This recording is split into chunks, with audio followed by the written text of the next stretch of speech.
Welcome to Good Game, I'm Hex. And I'm Bajo. This week on the show, we play a game that involves hiding in boxes, tracking down invoices, pooping horses, and 80s music. You also occasionally shoot stuff. Yeah.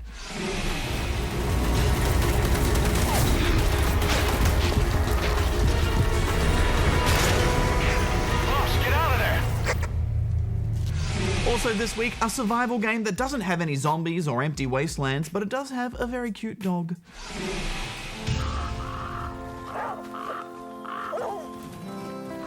But if you do need a zombie fix, we've got you covered. But before all of that, can you name the game for this week?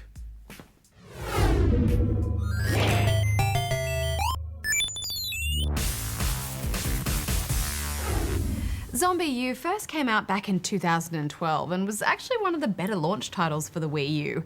Sadly, that console's poor reception has meant the game didn't really get the attention it deserved. Yes, but much like its Walking Dead, the game has come back to life, and it's simply called Zombie.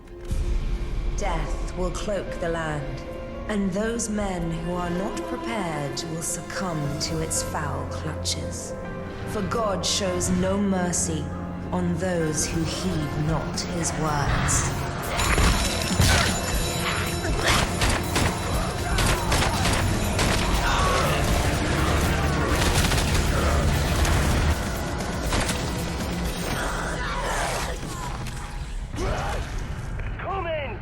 Zombie has been tweaked a little in its transition to current gen, and we'll talk about those changes shortly, but the core gameplay does remain the same.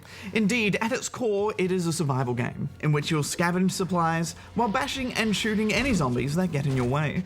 Plus, you've got the constant fear of permadeath hanging over your head. Succumb to the zombies, and your character will be gone for good.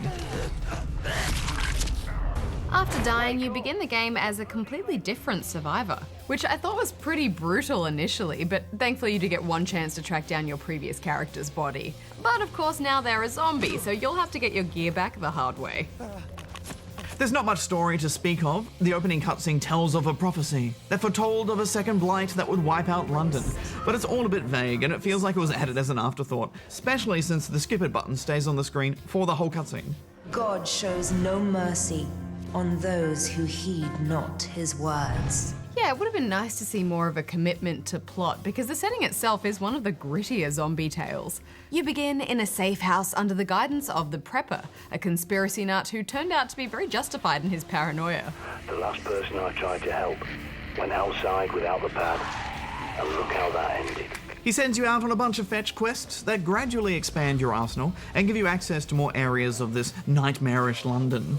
Although I'm not sure why daylight doesn't exist in this game. If zombie movies and games have taught us anything, is that it's always safer to go out and explore during the day. It seems the devs were more interested in ramping up the scares than being practical, and they certainly succeeded at creating some real tension.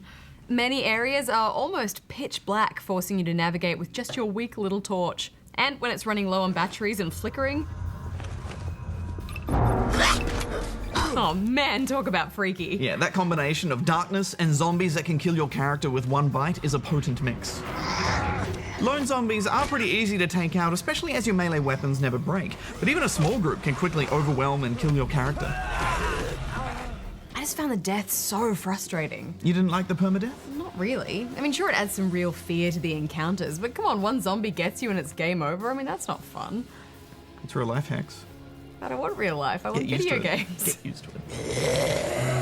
And I thought the game was pretty cheap in the way it ambushed you with groups. I mean, suddenly there were half a dozen zombies, and before I can fumble through the clunky inventory system to get a more powerful weapon, I'm dead.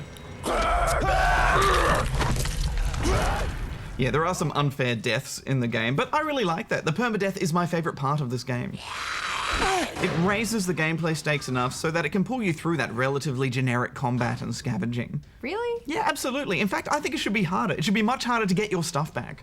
If you've already cleared all the zombies along the way to the point where you died, then you don't even have to worry about fighting any new ones when you go back to get your gear as a new character. I say throw more zombies in there, and don't give any of the new survivors weapons. Make them find it along the way. They have to earn it, Hex. Wow. Okay, well, I don't think I share your masochistic tendencies, but let's talk about how the game has changed from the Wii U version, which built a lot of tension around your character being vulnerable while they were accessing features on the gamepad screen. But I think they've done a good job of keeping all of that tension in the new version. Yeah, absolutely. The main gamepad uses were for scanning and inventory. And in the new versions, you're just as vulnerable when doing both, because you're locked in place and unable to pause the action. Scanning is pretty essential though, for finding loot you could easily miss in the darkness. The game sure is loaded with loot, isn't it? Especially ammo. Initially, I was saving my bullets and just using melee all the time, but then I found I had to use my guns more, so my backpack wasn't filled with ammo. Yeah, there's plenty of ammo, but not much food. I spent some lengthy sessions in the game on low health just because I couldn't find anything to eat. Which is probably why I was desperate enough to eat everything I found on zombies' bodies, even slices of cake. Oh, I know. What was up with that? I mean, cake is not something I'd want to eat out of my best friend's pocket, let alone some corpse I'd just been fighting. Gross. On that note, though, we should probably wrap this up. Yeah, well, this has some pretty rough edges, and the Wii U isn't a graphical powerhouse compared to the other consoles, so this does look quite dated now, even with the minor improvements they've made to the lighting. But even so, Hex, this is gripping survival gameplay at its core. I'm giving it 3.5 stars. Yeah, I didn't click with it as much as you did. I mean, I think it certainly delivers on the tension, but I just found it more frustrating than fun, so I'm giving it 2 stars. Shite. And not before time. There's a horde approaching. Check your radar. And now it's time for the news with Goose. What is this? My exciting hands. I'm excited for the news with Goose. What's his hair going to be up to this week? Here's what's making headlines. Ex-Bungie composer Marty O'Donnell, best known for his Halo and Destiny soundtracks, has won his legal battle against the company for what he claimed was unfair dismissal. During the development of Destiny, O'Donnell had become unhappy with what he perceived to be creative meddling from Destiny's publisher Activision. This led to a fallout between O'Donnell and Bungie's upper management, resulting in his eventual termination. The court decision has awarded O'Donnell with a profit-sharing settlement for his work on Destiny. Whatever you kill, Oryx will replace. Vampire the Masquerade creator Mark Rein-Hagen has partnered with Georgia-based developer Stormbringer Studios and the humanitarian group Elva to produce a game that teaches children conflict resolution. Peace Park is a cooperative online game that aims to bring together youths caught on either side of a regional dispute that has brought war to Georgia ever since the collapse of the Soviet Union. Divided in reality by barbed wire fences and concrete barricades, the young citizens of South Ossetia and Abkhazia can meet and play in Peace Park's welcoming virtual space. The game's designers hope this will go some way to building peace in the region. And finally, good news for Aussie esports. Australia will be home to its first ever international League of Legends tournament at the end of November. The International Wildcard All-Stars will be held in Melbourne's Margaret Court Arena, with players from as far as Turkey, Russia, Latin America, and a number of other nations travelling to compete. The winners will then travel to Los Angeles to take part in another All-Star event. And that's all for this week. Thanks, Goose. Time for our first play, Hex, and this week we take a ride down the beta backwaters of a game developed by newly formed studio Molasses Flood. This is The Flame in the Flood. The Flame in the Flood is a roguelike survival adventure game set in post-societal America. You play as a survivor named Scout, who travels down the American backwater with her companion, a dog named Aesop. Your main objective seems to be about finding a stronger signal for a radio that Aesop brings you at the beginning, but really you'll mostly be focused on keeping yourself alive. Which is a difficult task. This game is a lot of fun, but it has a steep learning curve. Scavenging for food and supplies and crafting implements. Remembering to feed yourself, to drink water, to sleep when you're tired. And be on the lookout for wolves, fires, locations you can dock at when you're rafting. There's a lot to stay on top of. Yeah, the river sections are enjoyable, but they're a little frustrating as well. As you steer through the currents, avoiding rocks and debris, you'll spot new places to stop at and explore.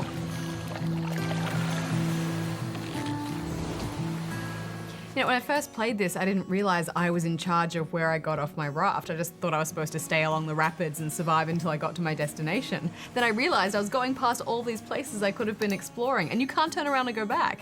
This game really is all about exploring, and they've really managed to capture that spirit of adventure. And the angular art design makes it all a very eye-pleasing experience. Yeah, it really is a beautiful game with a sense of loneliness and menace, and I think the soundscape really adds to that as well. Yeah, it's got a great soundtrack.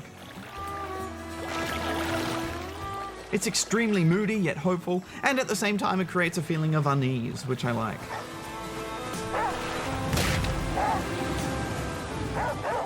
And And it's nice to play a post-apocalyptic game where the enemies aren't hungry zombies, but hungry stomachs. Yes, your other major enemy is just being wet. Yeah, absolutely. There's a lot of importance placed on staying dry.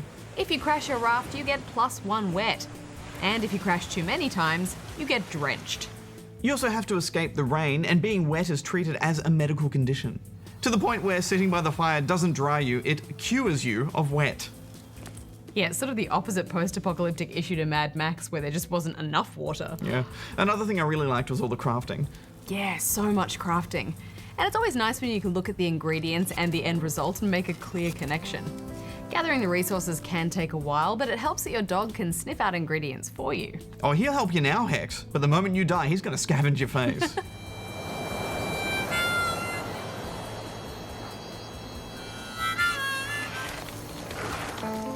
I do not trust that dog. It can take a while to build up your recipe book though, because you can only learn recipes once you've found all of the ingredients to make them, which can lead to more frustration. You build up your recipe book and craft new and exciting items, then die the painful death of permadeath, maybe from nothing more than being wet, and you have to start all over again. Yeah, it can be a bit annoying, but I didn't mind so much because the game is procedurally generated, and this takes some of the sting out of the restarts. Yeah, you don't feel like you're traversing the same landscapes each time.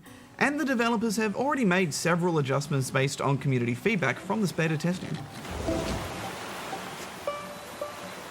So it'll be interesting to see what changes. I had some issues with hunger replenishment. This one time I ate 5 mulberries and 2 ash cakes and some jerky, and still I died of starvation. Well, maybe Scout has a fast metabolism. Yeah, or worms. So what did you think? You excited for the final release? Well, judging from the trailer, there's a lot we haven't seen yet, so I'm looking forward to finding out what that is. Yeah, it feels like we've only dipped our toe into the flame and the flood.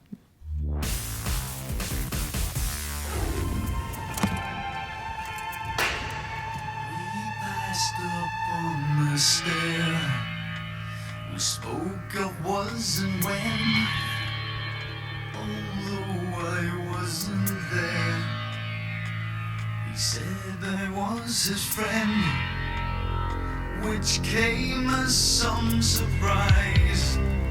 I spoke into his eyes. I thought you died alone, a long, long time.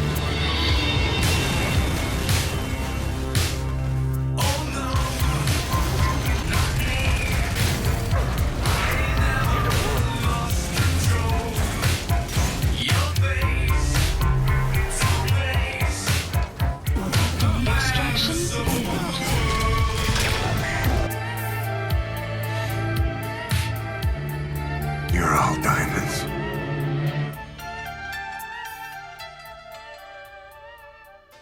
Yes, Metal Gear Solid 5 has arrived. It's time for Big Boss to jump into an open world and build an army. Metal Gear, what a weird and bizarre series that often leaves me with more questions than answers. We'll get deeper into this story in a bit, but the basic premise is Big Boss has woken up after being in a coma for 9 years following the events of Ground Zeroes.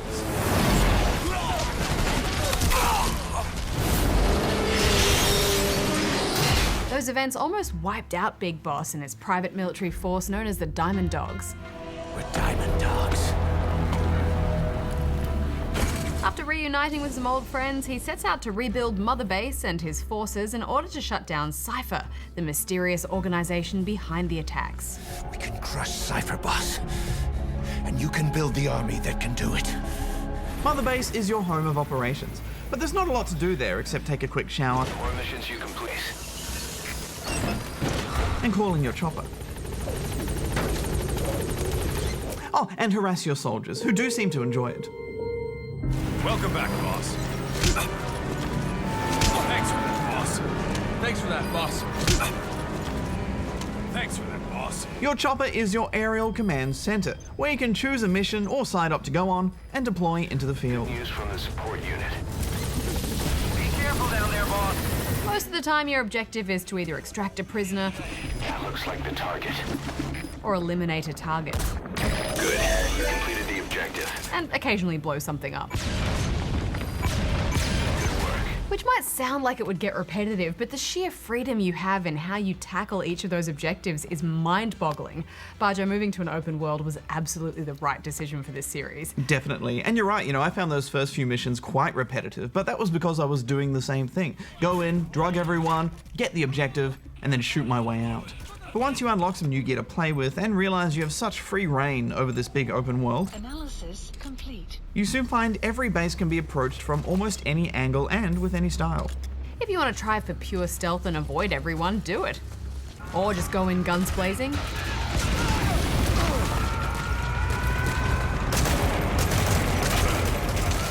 Or why not just bring a tank?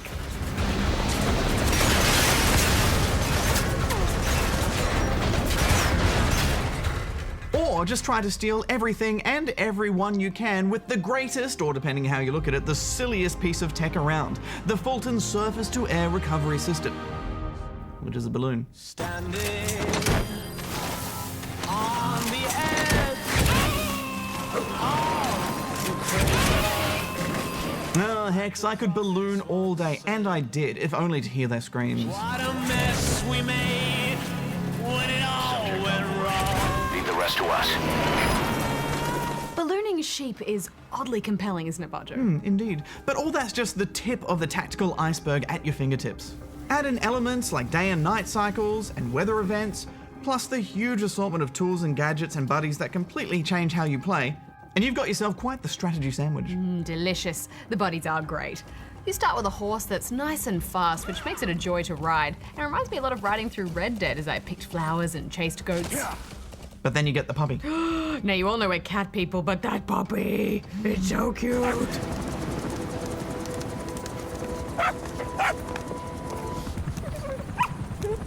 I suspect you discovered a real diamond in the rough. The little polish. I say we got a true diamond dog on our hands. Yes, but it doesn't stay cute for long because it grows up and that pup can then go on missions with you. Still cute. Yeah, it's still pretty cute. He's super useful since he can instantly spot any nearby enemy for you. Enemy presence detected. And also rip out their throats with a little doggy knife. Oh.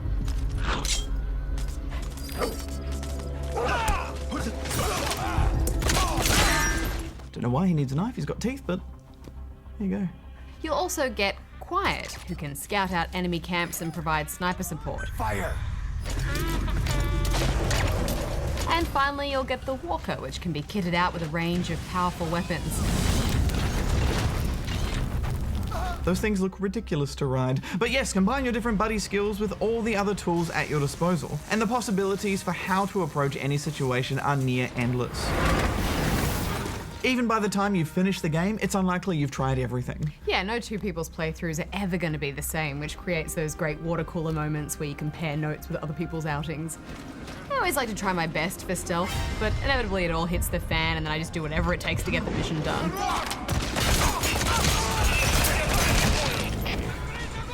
The shooting mechanics have come a long way. They're just excellent now.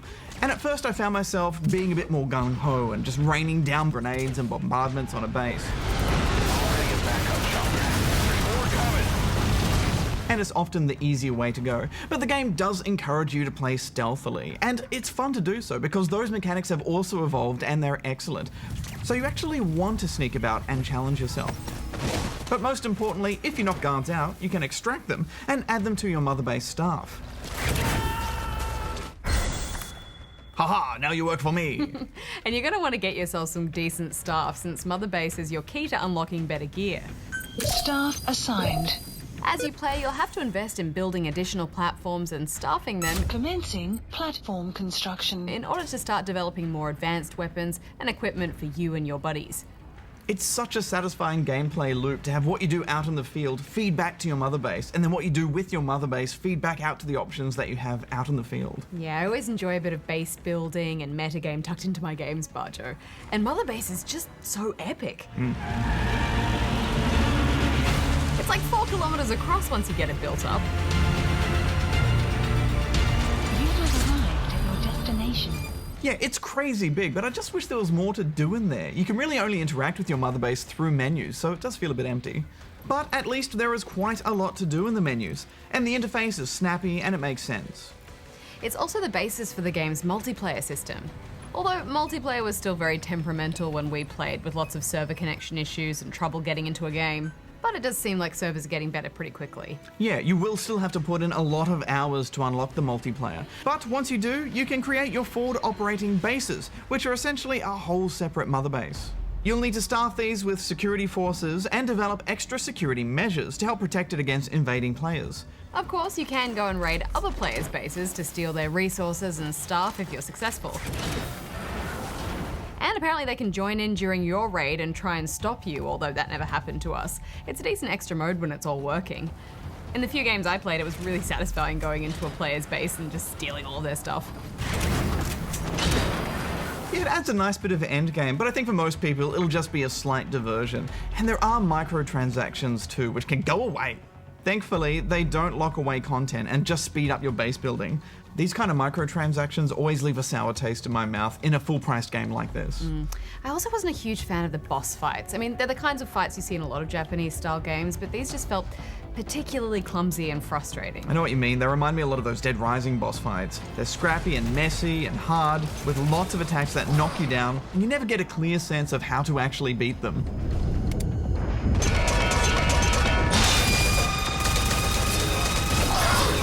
Yeah, they're just a bit unpleasant to play through. And I know Metal Gear boss fights are always vastly different from the rest of the gameplay, but for me here it felt a bit jarring.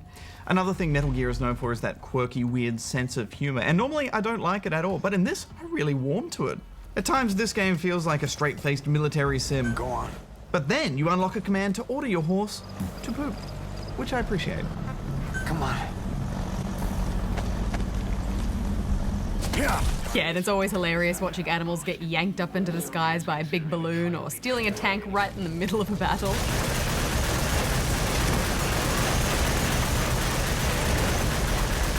There's just such a great attention to detail throughout the entire game that you'll find little gags and Easter eggs everywhere. Yeah, this is one of those games which is made by people who know you're going to try and do stupid stuff and then reward you for it.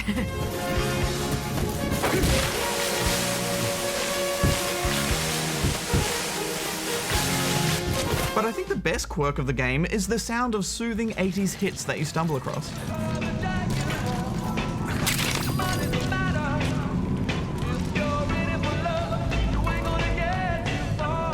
And I love that you can take the tapes and play them whenever you want. Or get your chopper to blare specific songs as it comes into battle. You know you're in trouble when you hear Kids in America coming over the hills.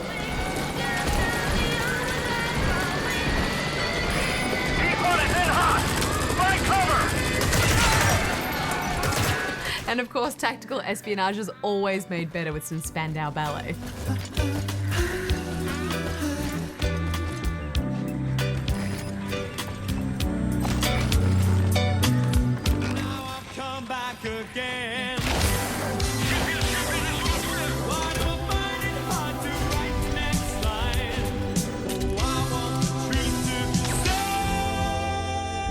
Alright, we should talk more about the story. Let's.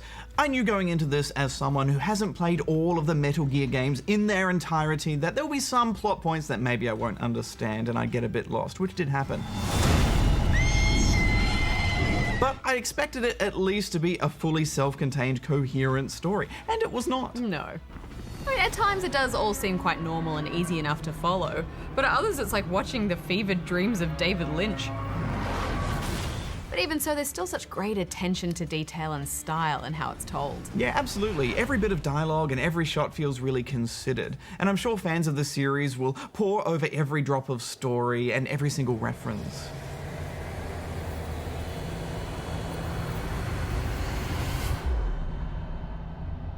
The camera does love to linger on boob and butt shots when it gets the chance though, doesn't it?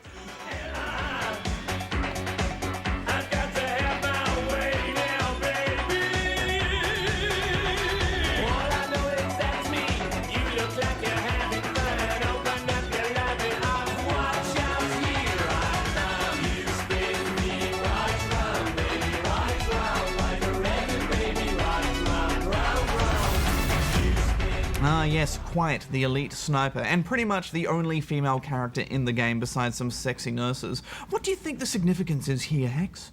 I think probably some in-depth comment on the state of the modern military-industrial complex, Bajo.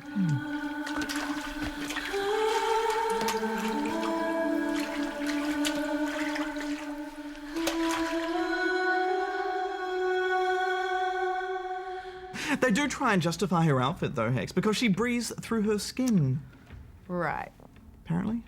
I also think that as the only major female character in the game, it's pretty disappointing that she's lumped in with a dog and a horse as a sidekick. And she actually has quite a strong and interesting backstory, but it can be pretty hard to take her seriously at times. Yes. Well, a lot of the drama was lost on me overall, Hex, but I still found it a strange and compelling journey, and I wanted to see it through. Plus, it's a great looking game.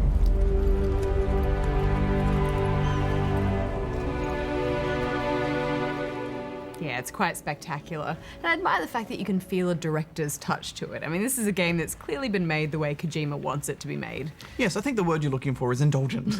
Like how the credits are at the start and end of every mission. I must have seen the words created and directed by Hideo Kojima about 200 times. I get it, Hideo. You made this. Yeah, they took his name off the box, but you don't miss it in the game, that's for sure. One thing I did appreciate, though, was the restraint towards the cutscenes. I mean, they don't go on and on and on like they did in previous games. Yeah, much of the story is now left to the side on cassette tapes. Snake, I wanted to ask you about the man on fire.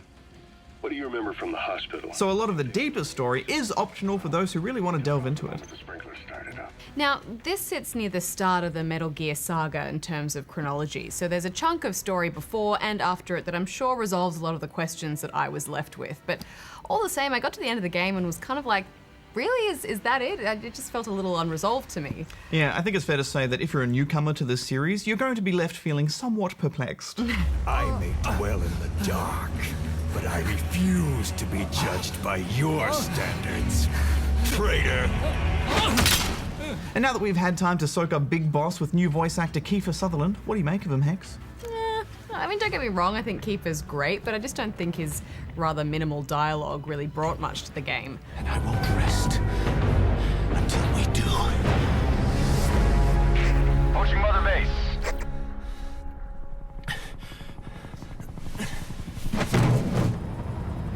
Boss, tell me like you used to. I agree, I miss David Hayter. He just had this really gruff, gravelly way of doing the voice. It's an endless series of proxy battles fought by mercenaries and machines. War and its consumption of life has become a well-oiled machine. But we should wrap this up, Hex. Final thoughts? I really loved it. I mean, the sandbox design is amazing and the freedom it gives you is exhilarating. Plus, it's a game that made me want to try and get into the other games in the series just so that I could learn more about it. So I'm giving it 4.5 out of 5 stars. I've never been a big Metal Gear fan. I've just never really gelled with this series, but this is the first game that I've actually truly enjoyed. Except for that first 100 minutes, which is just slow and crawling and... A blurry crawling simulator. Yeah, what on earth? That aside, this is such an evolved game. I love the combat. I think the open world design really works for this type of gameplay. And at its heart, it's a great action game or a great stealth game, depending on how you want to play it. I'm giving it 4.5 stars as well. First, put him to sleep.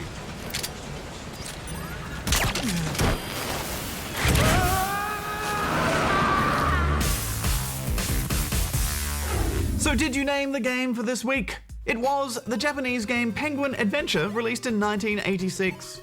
You played the heroic Penta, a humble penguin on a mission to save the penguin princess. This is done by tracking down and bringing home a golden apple.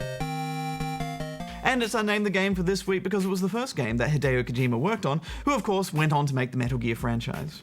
Next week on the show, we slip and slide our way through Forza 6.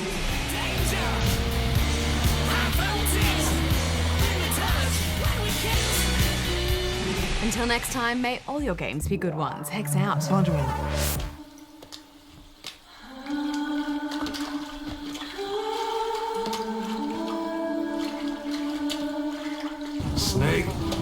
you stink.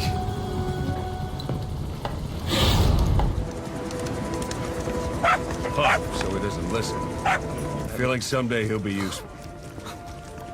I suspect you discovered a real diamond in the rough. I say we got a true diamond dog on our hands.